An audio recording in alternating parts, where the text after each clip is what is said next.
Have you ever looked at somebody's eyeball as they move from a light area to a dark area? Not something you want to make a habit of, obviously, but you will have seen how the pupil of the eye, that's the black part, changes size to let in more light. And that all happens automatically. We're amazing, us humans, aren't we? Now, cameras have this facility too, but instead of being called the pupil, it's called the aperture. And just as our eyes are not actually part of our main torso, they're in our head, the same with apertures. They're not actually part of the main camera body. Instead, they're in the lens. Now, here's an old SLR that I bought around 1977. Yeah, I'm that old. Years ago, cameras used to come with these standard prime lenses. Now they tend to come with zoom lenses. That's progress, I guess. But I'm going to demonstrate how apertures work using this camera and lens. First, I'll take the lens off. They used to just screw in, but now they tend to come with a bayonet type mechanism. So this is an old lens, but the principle is the same for all modern cameras. The aperture is simply a hole through which light enters into the camera, and I can make a large aperture and I can make a small aperture, and at varying apertures in between, different amounts of light are let in. At the maximum aperture, the maximum amount of light is let in, and in the smallest aperture, the smallest amount of light is let in. On an SLR camera, or in fact any camera that has an A or AV mode, you have complete control over the size of the aperture, using what's called F numbers. The size of the aperture is indicated by a set of seemingly unrelated numbers, prefixed by the letter F. Now, you would be forgiven for thinking that the smaller the number, the smaller the aperture. But unfortunately, the exact opposite is true, and the smaller the number, the larger the aperture, and more light is let in. To be honest, the whole numbering system is quite confusing, especially for beginners, and whoever originally came up with it was probably having maybe a laugh and a joke at our expense.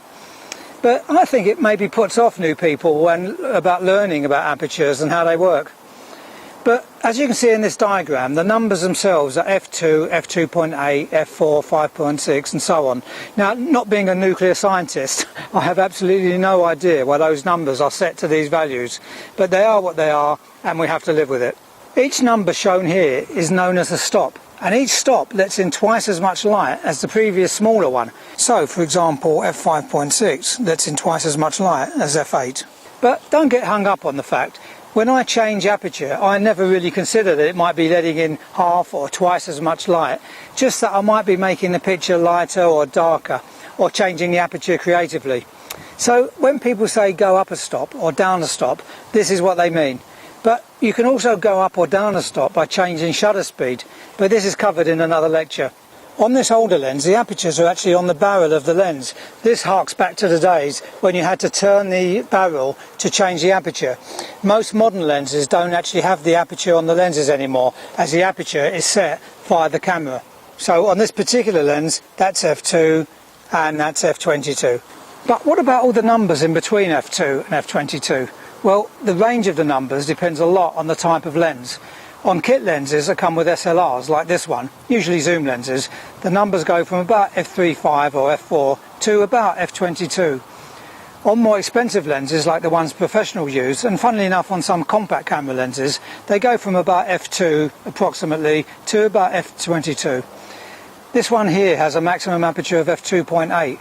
Now, lenses that have a maximum aperture of f2.8 or wider, like this one, are more expensive.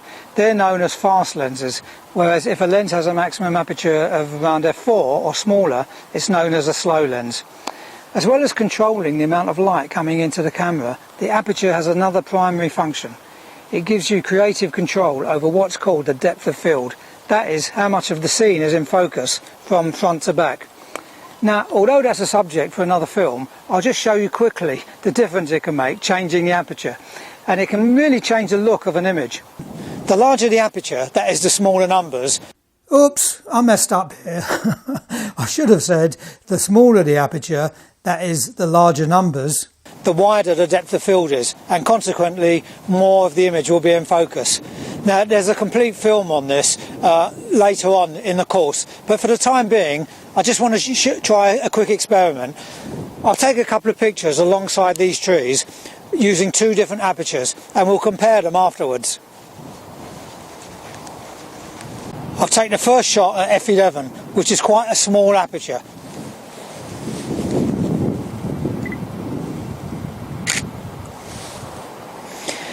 Now I'm going to switch to a much larger aperture, f4.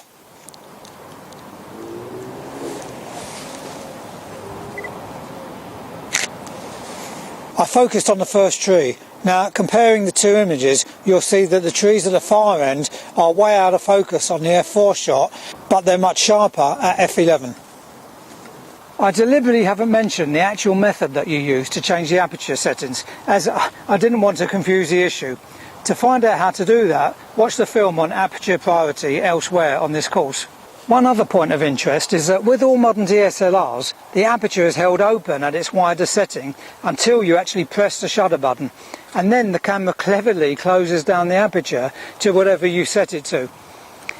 In the olden days, with some early SLRs, the image in the viewfinder would actually get darker as you close down the aperture, because the camera may not have had the mechanism for closing the aperture at the point of taking the picture. Those were the days. Bye for now.